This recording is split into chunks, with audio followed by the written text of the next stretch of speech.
Mesdames et messieurs, bonsoir et merci d'être au rendez-vous de cette session d'information sur Canal 3 Bénin. Voici les titres du journal. Célébration de la 6e journée africaine de l'enregistrement des faits d'état civil et des statistiques de l'état civil pour cette édition 2023. Les autorités ont mis l'accent sur la sensibilisation des populations, sur l'importance et les avantages des faits d'état civil. À l'occasion, l'Agence nationale d'identification des personnes s'est vue dotée d'un important lot de matériel informatique pour l'enregistrement des naissances dans plusieurs communes du Bénin. Du côté d'Alada, dans le département de l'Atlantique, les transporteurs et les conducteurs de camions assimilés sont pris au piège de la fermeture des frontières au nord-est du Bénin. Les acteurs de ce sous-secteur des transports de marchandises traversent une situation difficile causée par la crise politique au Niger. Leurs activités sont au ralenti. Il en est de même pour les recettes de la commune d'Alada. Les détails dans ce journal. Nous parlerons également de la deuxième édition de la colonie de vacances qui a mobilisé cette année à Natitengou 150 élèves, filles en provenance des départements de l'Atakora et de la Libori. C'est le préfet de l'Atakora et son collègue de la Libori qui ont procédé au lancement officiel de ce rendez-vous de promotion des leaderships féminins et de cohésion sociale. C'était en présence de plusieurs partenaires techniques et financiers dans l'UNICEF et Plan International Bénin. Mesdames et messieurs, à nouveau, bonsoir. Le Bénin célèbre la 6e journée africaine de l'enregistrement des faits d'état civil et des statistiques de l'état civil. Pour marquer cette édition, le ministère de l'Intérieur et de la Sécurité publique et le Fonds des Nations Unies pour l'enfance à UNICEF étaient ce jeudi aux côtés des populations d'Alada pour les sensibiliser sur l'importance et les avantages des faits d'état civil. À l'occasion, l'organisation a doté l'Agence nationale d'identification des personnes d'un important lot de matériel pour enregistrer les naissances dans plusieurs communes du Bénin. Nous allons suivre. C'est dans cette salle de conférence de la préfecture d'Alada que se tiennent les manifestations officielles de la 6e journée africaine de l'enregistrement des faits d'état civil et des statistiques de l'état civil, portée par le ministère de l'Intérieur et de la Sécurité publique et le Fonds des Nations Unies pour l'enfance. L'activité vise à sensibiliser les citoyens de la commune sur l'importance et les avantages des faits d'état civil. Les réflexions tournent autour du thème « Le potentiel d'accroître la couverture, d'améliorer la qualité et la rapidité des données grâce à la numérisation du système d'enregistrement des faits d'état civil ». La célébration de cette 6e journée africaine de l'enregistrement des faits et statistiques d'état civil vient à point nommé en ce qu'elle vise principalement à sensibiliser les citoyens sur l'importance des faits d'état civil afin qu'ils participent activement à leur déclaration et à la construction d'un état civil performant, complet, moderne et pérenne. Elle vise également à mobiliser les acteurs concernés, les citoyens à tous les niveaux et les partenaires stratégiques à s'impliquer résolument dans le processus de réforme et de modernisation engagé depuis quelques années conformément aux standards internationaux. Partenaire de longue date, l'UNICEF n'a cessé d'appuyer l'État béninois dans ces différentes réformes. Profitant de l'occasion, l'organisation accompagne une fois encore le gouvernement dans l'amélioration de son système d'état civil. À cet effet, l'Agence nationale d'identification personnelle a été dotée d'un important lot de matériel informatique, un appui qui a été rendu possible grâce au soutien de la Banque de développement Allemagne. Nous remettons officiellement aujourd'hui à l'ANIP des équipements additionnels, à savoir 174 tablettes, des imprimantes, rallonges, banques de recharge et routeurs avec connexion Internet. Ces équipements sont destinés à 74 des 233 arrondissements dans les départements du Borgou, de la Donga, du Zou, y compris tous les arrondissements de la Libori et de la Takora, pour un coût total de 162 107 182 francs CFA. Cette 6e édition de la Journée africaine de l'enregistrement des faits et des statistiques d'état civil me permet de rappeler que le taux d'enregistrement des naissances au Bénin est estimé à plus de 90% avec quelques disparités entre les zones rurales et les zones urbaines. Il est alors nécessaire de mieux appréhender les acquis, mais également de jeter un regard critique sur la gestion de notre système d'état civil afin de corriger ses imperfections. Et Madame la représentante de l'UNICEF, sur ce chantier, le ministère donc de l'Intérieur et de la Sécurité publique voudrait une fois encore solliciter votre accompagnement. La célébration de la 6e journée africaine de l'enregistrement des faits d'état civil et des statistiques de l'état civil au Bénin est également marquée par la remise d'actes de naissance à certains participants. Alors présent dans le département de la Donga où le préfet a procédé à l'installation des membres du cadre départemental de concertation en nutrition. Ils sont officiellement installés lors d'une cérémonie fort simple organisée en présence du coordonnateur régional Atakora Donga, du secrétariat permanent du Conseil de l'alimentation et de la nutrition. Reportage. Ils sont au total 61 membres désignés pour siéger au sein du cadre départemental de concertation en nutrition dans la Donga. Ils ont été officiellement installés par le préfet au détour de cette cérémonie à Djougou. La rencontre de ce jour marque l'installation officielle et la tenue de la première session du cadre départemental de concertation en nutrition, en abrégé CDC, de la Donga. Je voudrais renouveler ici l'engagement de la préfecture et à accompagner les différentes actions et assurer une bonne supervision afin que chaque acteur puisse jouer son rôle comme cela se doit. Selon les résultats de l'enquête démographique et sociale 2017-2018, la prévalence du retard de croissance, l'un des meilleurs marqueurs pour évaluer le développement de l'enfant, est de 32,02% chez les enfants de moins de 5 ans au plan national. Et pour garantir une nutrition adaptée aux besoins de l'enfant, l'État béninois joue déjà sa partition. Donc, en matière de nutrition, l'État du Bénin a construit une architecture institutionnelle nationale de prise en charge de la malnutrition, une architecture historique et à l'échelle de tout le territoire national en vigueur depuis plusieurs décennies. Par ailleurs, au Bénin, l'architecture de la coopération pour le développement est plus complexe aujourd'hui que jamais. Donc, s'appuyant sur une multitude d'acteurs, qu'il s'agisse d'acteurs étatiques ou non, de coopération sud-sud, de coopération triangulaire, de nouvelles formes de partenariats public-privé et de nombreux autres instruments et modalités d'appui au développement qui se veulent complémentaires des formes classiques de coopération nord-sud.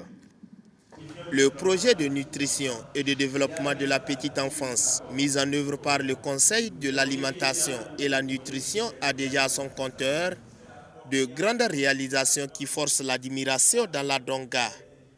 Il s'agit entre autres de l'établissement d'actes de naissance sécurisés aux enfants de moins de 5 ans, la formation des acteurs sur l'intégration sociale et le genre, l'évaluation de l'état nutritionnel des enfants et le suivi promotion de la croissance. Et enfin, la prise en charge des enfants malnutris.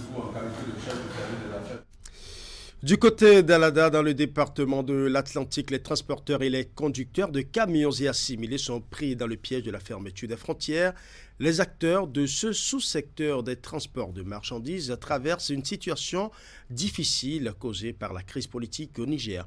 Leurs activités sont au ralenti. Il en est de même pour les recettes de la commune d'Alada. Une de nos équipes de reportage est allée constater l'ampleur de la situation sur le terrain. Voici le compte rendu de Naguib Alabé.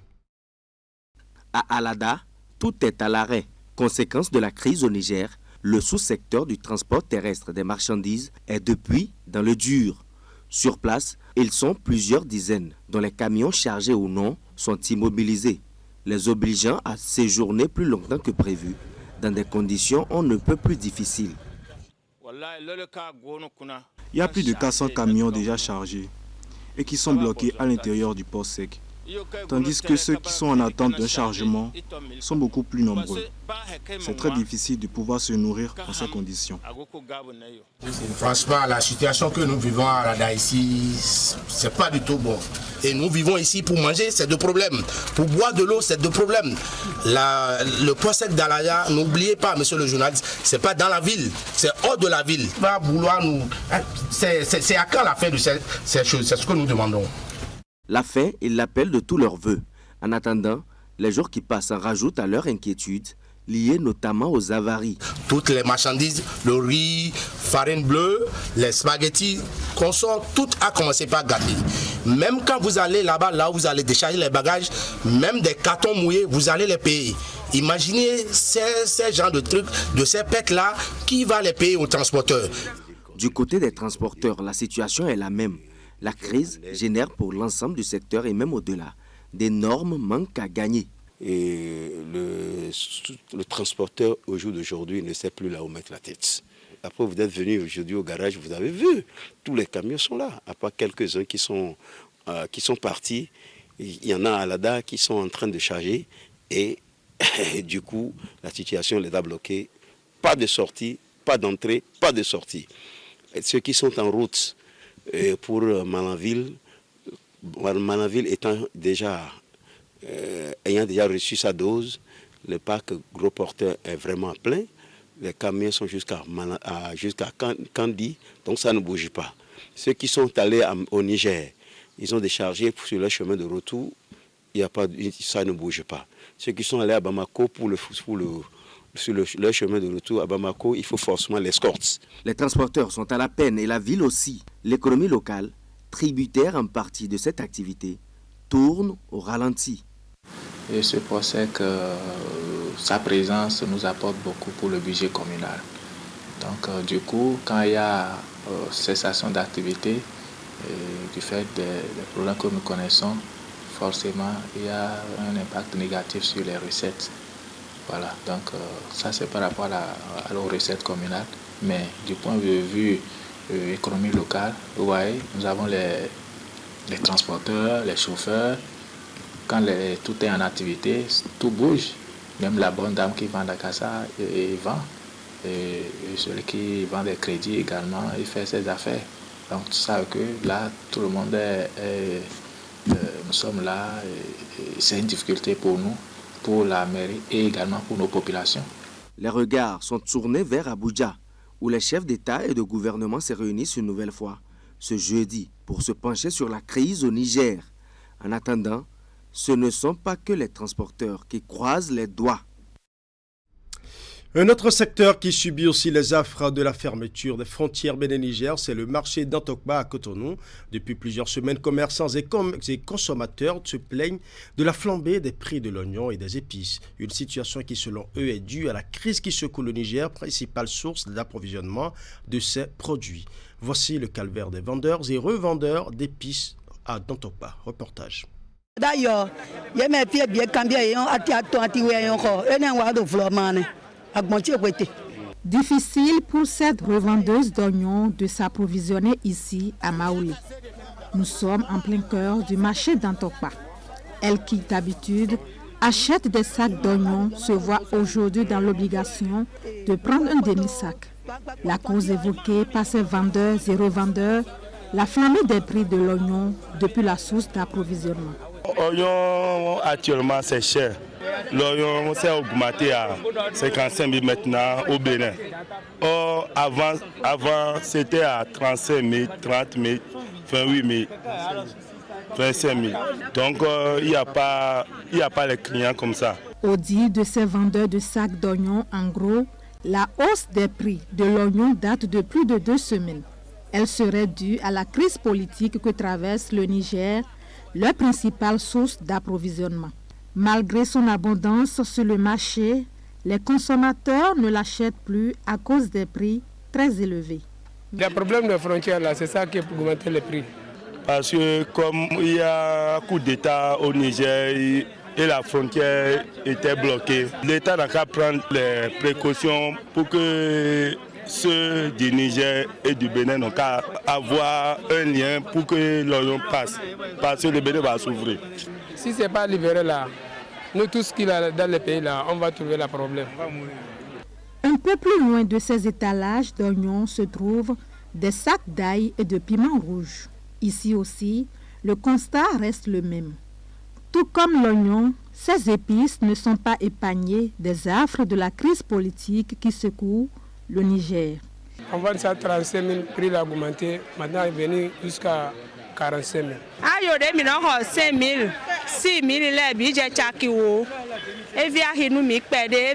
que nous achetons à 5 000 ou 6 000 est passé à 10 000. Et cela crée la mévente. Nous souffrons beaucoup. Que l'État nous aide. Les piments des sacs là, encore, les sacs là c'est 25 000. Avant là c'est 20 000, 18 000, 19 000. Mais maintenant c'est 25 000. Donc depuis lundi passé là, il n'y a pas de bagage qui est arrivé. Ce qui est ici maintenant là, c'est pour le Nigeria.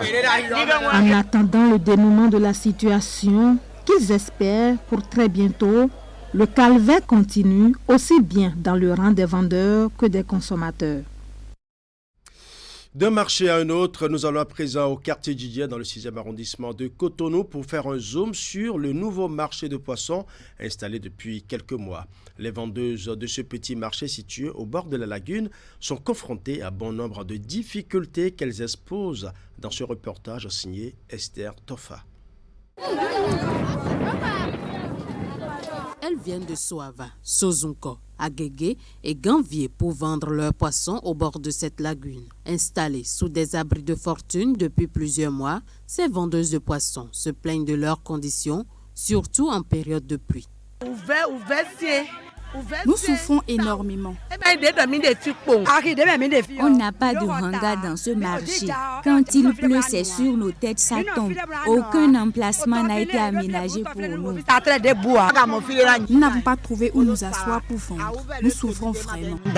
Plusieurs variétés de poissons se retrouvent sur ce marché qui s'anime tous les jours. Les vendeuses dénoncent le paiement des droits d'installation en dépit de l'inconfort dans lequel elles sont installées. Elle considère cela comme un abus et appelle à l'aide. Trouver une solution pour nous. On ne peut être dans ces conditions et payer des droits d'installation. Ce n'est pas possible.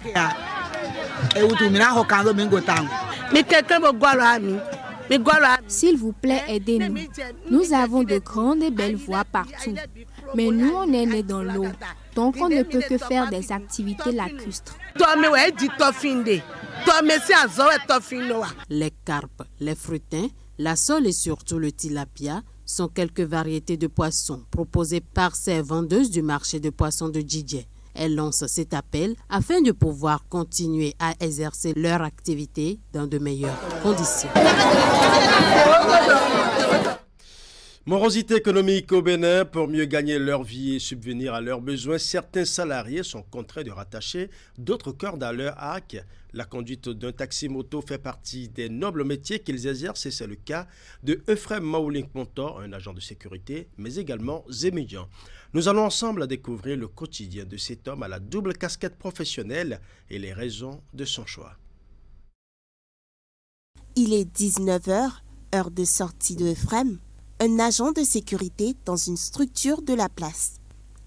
Plutôt que de se diriger chez lui, il enchaîne sa soirée avec son second métier, le Zémidian. Actuellement, vous me voyez, je suis en tenue de Zém. Ce que ça vous a dit que je vais commencer par chercher un peu de clients pour trouver un peu de l'argent. Je viens de quitter le boulot, donc je vais chercher un peu de l'argent.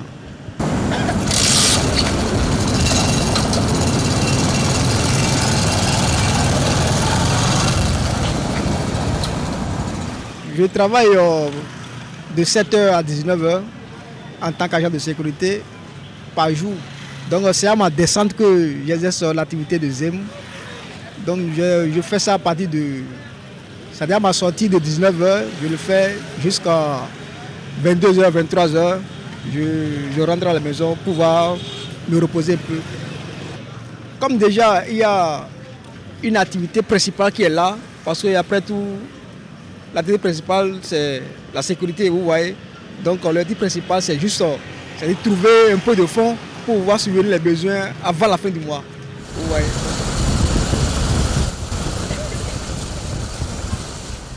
À la quête de son premier client de la soirée, Euphrem sillonne les rues de la ville de Cotonou. Au bout de quelques minutes, il rencontre sa toute première cliente avec qui il prend la route pour une nouvelle destination. C'est en fonction des dépenses qu'on prend la voie. On trouve des fois juste de 5 000 à 7 000 si la chance tient de son côté. De l'autre côté, on trouve ça. Ou bien, il y a des jours où on trouve 3 000, 5 000. Vous voyez, 3 000, 5 000. Le Zemidjan, un métier que Euphrem pratique depuis près d'1 mois. Il n'est pas le seul d'ailleurs, car aujourd'hui, la ville de Cotonou seule compterait plus de 100 000 conducteurs de taxi-moto. Travaillant à plein temps ou à temps partiel, ils sont tous à la quête de quoi subvenir à leurs besoins.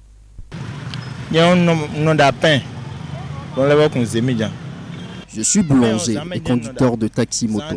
C'est le soir que je travaille à la boulangerie, donc tout à l'heure j'y retournerai.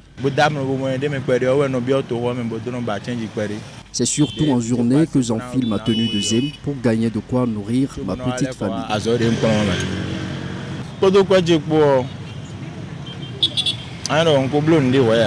Avec l'argent que je gagne, je n'ai pas encore réalisé grand-chose. Mais j'ai acheté une moto que j'ai mise à disposition de notre ZEM sous contrat. J'ai rencontré un ZEM la semaine passée, je crois, c'était le jeudi passé, où il me disait que il vient de quitter Garde pour pouvoir prendre sa moto pour faire un peu de ZEM, pour pouvoir trouver un peu d'argent pour sa famille. Il n'y a pas de sous-métier, dit mon papa, donc il n'y a pas de sous-métier. Pourvu que ça puisse te permettre d'avoir de l'argent, mais pas de façon illicite. Si c'est une bonne voie qui te permet d'avoir de l'argent, il n'y a pas de problème, ça peut aller. Personne ne sait ce qui peut arriver demain. Vous voyez, c'est ça. Lui, c'est sa manière de gérer sa vie. Vous voyez, moi qui suis ici maintenant, moi je suis cadreur. Vous voyez, s'il n'y a pas le cadrage, si je trouve une activité qui peut également me soulager un peu, je vais le faire. Après avoir déposé son dernier client, Euphrem nous amène chez lui à Kokokodji.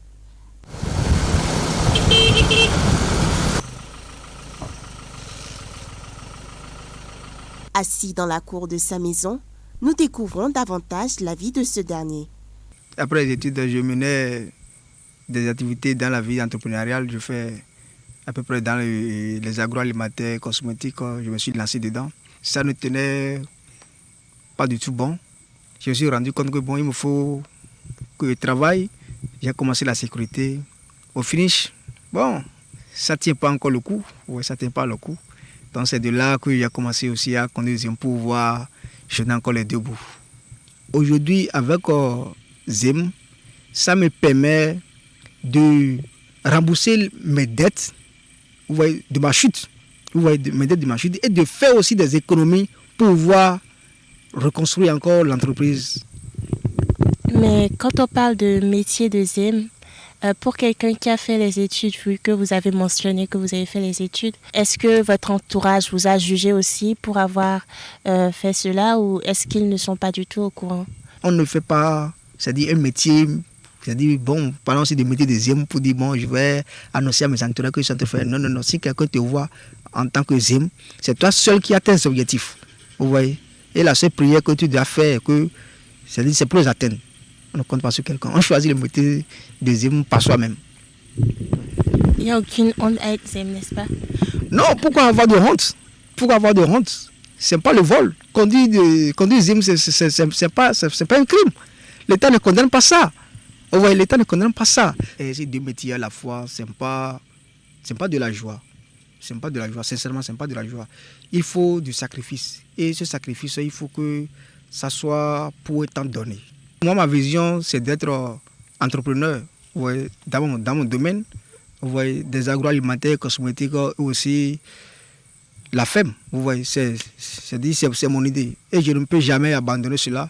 C'est ça qui fait que je me bats jour et nuit pour pouvoir en venir là. Dans quelques heures, le cycle reprendra pour Euphrem, qui se vêtira à nouveau de sa tenue d'agent de sécurité.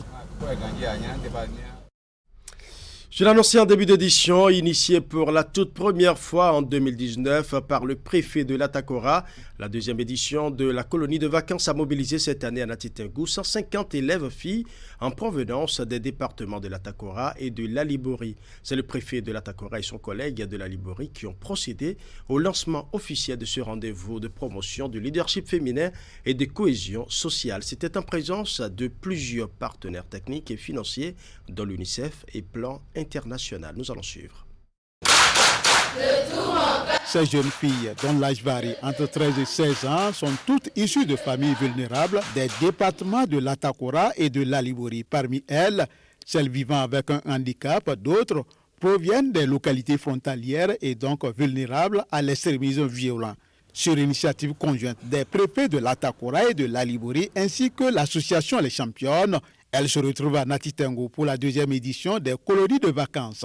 Cette initiative de vacances éducatives vise à offrir un cadre d'expression et d'échange aux jeunes filles pour renforcer leur leadership et leur engagement citoyen. La sélection des filles assurée par les directions départementales en charge des enseignements secondaires avec l'accompagnement des centres de promotion sociale s'est fondée sur des critères objectifs. Chacune des 15 communes de l'Atakora et de l'Alibori est ici représentée avec des filles provenant de différents arrondissements et de différents établissements. Pendant 6 jours, ces jeunes colons vont non seulement se divertir autour des loisirs sains, mais aussi et surtout sur des panels sur des thématiques aussi riches que variées. En co-organisant cette colonie de vacances avec les préfectures, l'association Les Championnes de l'Atakora s'associe à l'initiative visant à accélérer la scolarisation des filles. Des dispositions sont prises pour garantir la sécurité des enfants. Engagement des jeunes filles élèves des départements de l'Atakora et de l'Alibori pour le développement d'un environnement de cohésion sociale et de paix favorable à leur éducation, c'est le thème principal de ces colonies de vacances. Un thème aussi évocateur auquel adhèrent plusieurs partenaires techniques et financiers dont African Parks, Plan International Bénin et l'UNICEF. Je suis dans l'avis de savoir qu'à travers cette université de vacances, vous allez aussi pouvoir bénéficier de soutien, d'écoute, mais aussi bâtir vos compétences pour mener à bien votre parcours de vie, vos projets de vie et de réaliser vos rêves et contribuer au développement non seulement de votre famille, mais de votre communauté et de votre pays.